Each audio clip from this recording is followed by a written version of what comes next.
4% ఉండనున్నాయి. Budget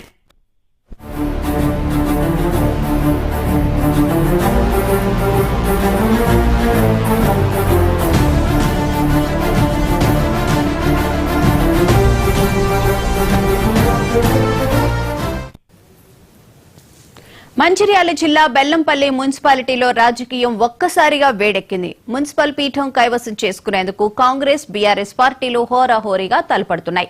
34 వార్డులున్న ఈ మున్సిపాలిటీలో ఏ పార్టీకి స్పష్టమైన మెజారిటీ రాకపోవడంతో హంగు ఏర్పడింది. బీఆర్ఎస్ 14, కాంగ్రెస్ 14 స్థానాలు సాధించగా 5 స్వతంత్రులు, ఒక బీజేపీ అభ్యర్థి గెలుపొందారు. ఈ నేపథ్యంలో స్వతంత్రులే కింగ్ మేకర్స్ గా మారారు.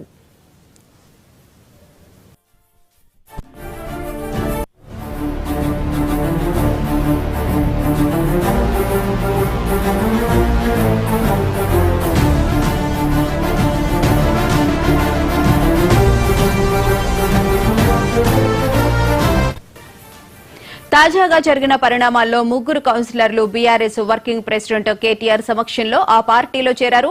వీరిలో 26వ వార్డు కాంగ్రెస్ కౌన్సిలర్ కుమారస్వామి, 30వ వార్డు స్వతంత్ర సభ్యురాలు సుభేష్ని భరద్వాజ్, 34వ వార్డు బీజేపీ సభ్యుడు రామ్మూర్తి ఉన్నారు. ఈ చేరికలతో బీఆర్ఎస్ బలం 17కు చేరగా చైర్మన్ పీఠం ఎవరికి దక్కుతుందనేది ఇప్పుడు సర్వత్రా ఆసక్తికరంగా మారింది.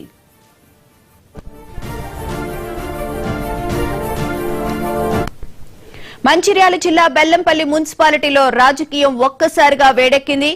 బీఆర్ఎస్ అలాగే కాంగ్రెస్ కి ఈక్వల్ సీట్స్ రావడం వల్ల ఎవరు ఈ పీఠాన్ని దక్కించుకుంటారనేది ఇప్పుడు ఆసక్తిగా మారింది. ఇదే అంశానికి సంబంధించిన పూర్తి వివరాలను మా ప్రతినిధి శ్రీనివాస్ అడిగి తెలుసు. శ్రీనివాస్, చెప్పండి, బెల్లంపల్లి మున్సిపాలిటీకి సంబంధించి ఆసక్తికరంగా మారింది. ఇద్దరికి ఒకటే రకం సీట్లు వచ్చినాయి. అయితే బీఆర్ఎస్ లో 3 చేరినట్లుగా కూడా తెలుస్తోంది. సో డీటెయిల్స్ ఏంటి? ముఖ్యంగా మున్సిపల్ ఫలితాలు నిన్న విడుదల కావడంతో మాత్రం హంగు ఏర్పడినటువంటి మున్సిపాలిటీలో మాత్రం రాజకీయాలు మాత్రం రసవతరంగా మారుతా ఉన్నాయి. ఇప్పటికే క్యాంప్ రాజకీయాలు మారుతా ఉన్నాయి. అదేవిధంగా పక్క పార్టీల నుంచి అభ్యర్థులను చేసుకునేటువంటి ప్రక్రియ కూడా కొనసాగుతుంది. అందులో భాగంగా మనం చూడొచ్చు, మంచిర్యాల జిల్లాలోని బెల్లంపల్లి మున్సిపాలిటీలో మొత్తం స్థానాలు 34 స్థానాలు ఉంటే అందులో 14 స్థానాలు బీఆర్ఎస్ పార్టీకి, 14 కాంగ్రెస్ కు, 5 స్వతంత్రులకు, 1 బీజేపీ పార్టీకి రావడం జరిగింది. ఎవరికి కూడా పూర్తి స్పష్టమైనటువంటి మెజార్టీ రాలేదు. 18 స్థానాలు ఎవరికి వస్తే వాళ్ళు ఇక్కడ మున్సిపాలిటీ స్థానాన్ని కైవసం చేసుకునే అవకాశం ఉంటుంది.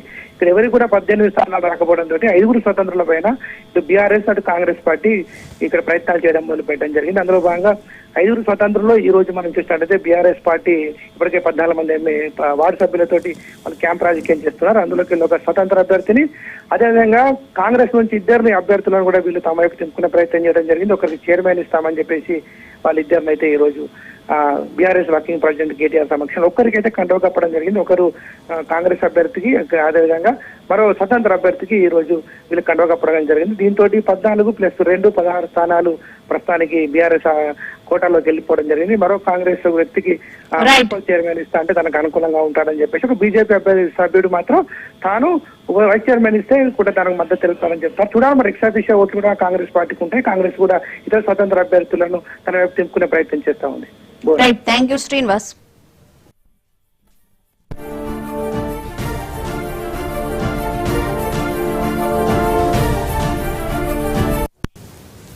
ఇప్పుడు ఒక షార్ట్ బ్రేక్ తీసుకుందాం.